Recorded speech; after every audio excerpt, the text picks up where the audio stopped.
Someone collapses after touching an electrical source. What would you do?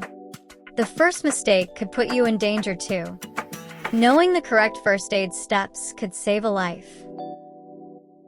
The first step is to switch off the power supply. Do not touch the person while they are still in contact with the electrical source. First, switch off the power at the main switch or unplug the device only if it is safe to do so. If the power cannot be safely disconnected, stay away and call emergency services.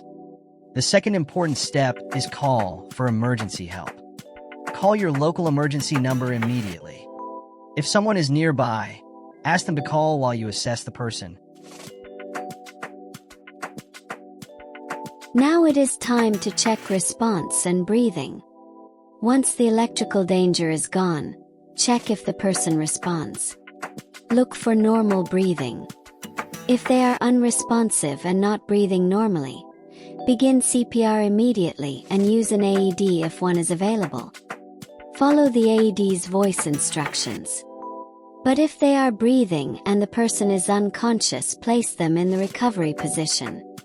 Also watch for if there is no suspected spinal injury. Keep monitoring their breathing until help arrives. Remember that electrical shocks can cause serious internal injuries, even when the skin looks normal.